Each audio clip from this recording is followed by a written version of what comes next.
In my old parish, which was very, very multicultural, we had at the entrance an image of Jesus as the Good Shepherd. And surrounding it were people from all around the world, all the different races. And frequently, that's what our congregation would look like. Because we wanted everybody to be able to see, regardless of their color and where they came from, to be able to see Jesus as the Good Shepherd. Now, I think many of us that have grown up in the church, we have images of good shepherds. The bishops are called to be good shepherds. That's why when you have confirmation, they have the shepherd's crook. It's their calling. I know for many of you in this parish over the years, you have experienced some of the friars. Many of you have commented to me what a good shepherd Tom was when he was pastor. I know for many of you who have people in your family who've been sick, what a wonderful shepherd John has been, getting up in the middle of the night and going to the hospital or visiting them in rehab centers, being with your families at the moment of passing. For me, as a friar, my first image of friar as a good shepherd was Andrew, when I sat out there like you. And Andrew, as we all know, wasn't flashy, but it was his constant care and concern in quiet ways that made him that. But sometimes we get locked into the idea that the Good Shepherd is a priest or a friar. But that's not the case. There are many, many good shepherds in this world. In fact, it's what we're called to. In a little bit, I'm going to baptize William Charles, and I'm going to anoint on the top of his head, I'm going to anoint him priest, prophet, and king. And a prophet is someone that does what the first reading talks about. It's someone who speaks up for the poor and the marginalized, those that society has shoved to the side because they don't have money, because they're a different color, because they live in the wrong neighborhood. To remember that we're in this together, that one of the key things about our lives as Christians is solidarity with the poor.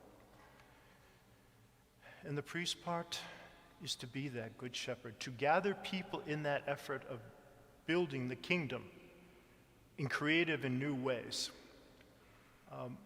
Since I've been here, I have met many people who are shepherds. And one of them is a young man who I've invited to come, who's going to be working with us, who's going to be shepherding our community in a project next month. So I'd like to introduce to you Christian Hayden, who many of you already know.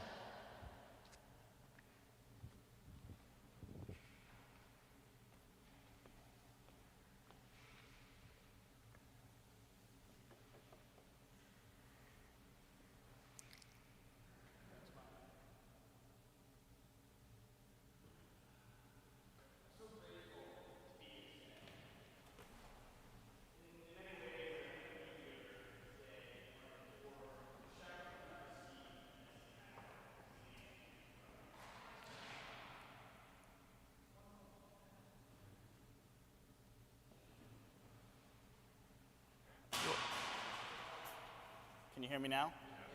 Beautiful. So, oh yeah, now I can hear me. So, I went through the confirmation program at St. Patrick's and Anthony, and the shepherd of that program is Faith. And in Faith's confirmation program, the focus is on two things: service and Catholic social teaching.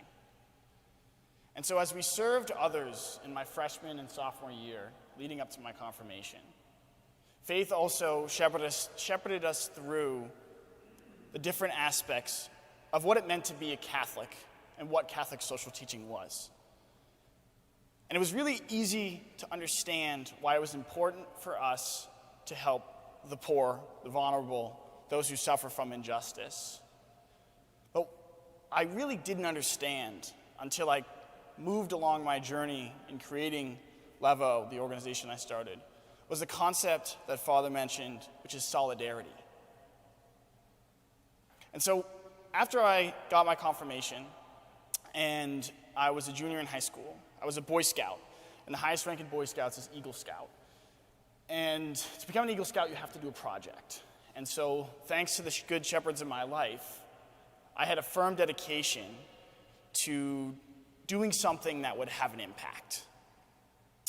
And so I found out about a technology called hydroponics, which is a method of growing without soil.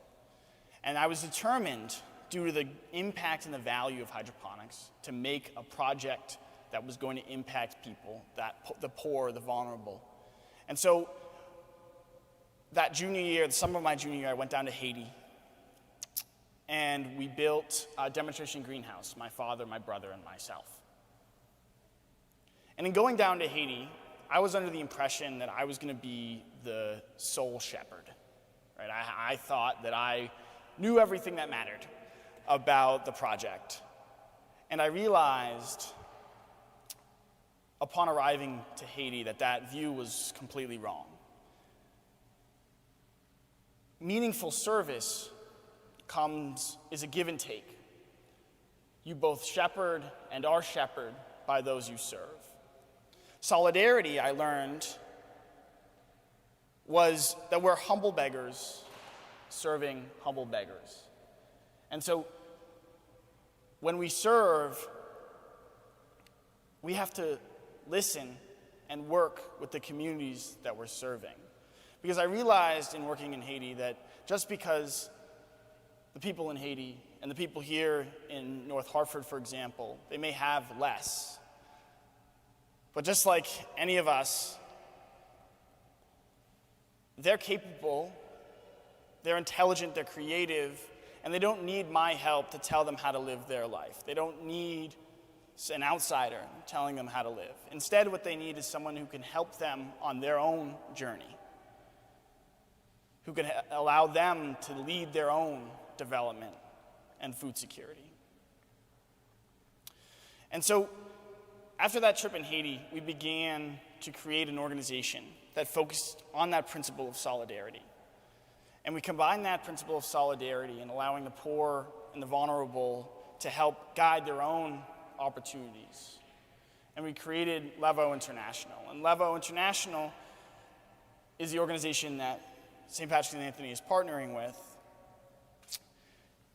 And our goal is to allow families to lead their own development. The program that we're running, the 1,000 Bouquet program, is in many ways tied to a line in Corinthians that I love, which is a little yeast rises all the bread. And so why I think why that's so useful is because this program is really simple. The systems, like the one I have here, is basic. It's just a bucket. And because what I hear all the time in speaking to people is, I wish I could go to Haiti. I wish I could start an organization or things like that. And what I learned in my experience is that it doesn't take some grand act that we need to save our energy for. Instead, it's just a little bit. $50 at a time, 10 gallons at a time, one family at a time. But the systems that we're providing to families in North Hartford are just a little bit. We're not planning on ending hunger or food insecurity with these systems. But the little steps that we can take by providing families with fresh produce can set them on the path to a more food-secure community. And so the program that we're running allows us to take these systems for families in the parish to fundraise for these systems, and then take one of them home and provide for a family. And so we're trying to make this, as Father Mike mentioned, this concept of solidarity. All of us are together in this project. All of us can help those who struggle in these hard times, but also participate in a meaningful opportunity that leads to long-term change.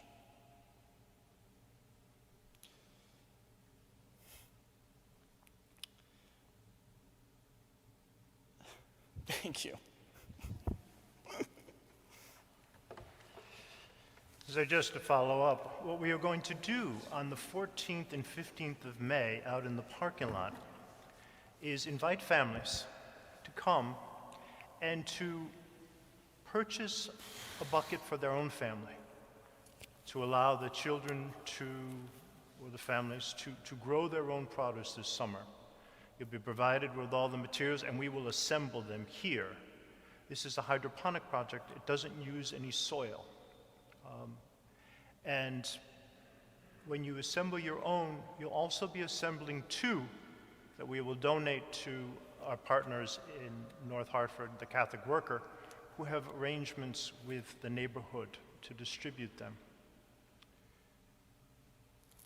We heard Christian mention faith as a wonderful example of a good shepherd. You have many in this parish. You know, the first faith formation program you have is the Catechesis of the Good Shepherd. And the program that bears that name and the programs that follow it are not building better sheep. What they're doing is growing shepherds like Christian. So look around this parish, look around your life. Who have been the good shepherds? And say thank you to them. I think you just did to faith, by the way, Christian. And I'm sure there are many more. Because gratitude is the greatest endorphin in the world. But it also reminds us that God has entered in our life and guided us through the people he has placed there.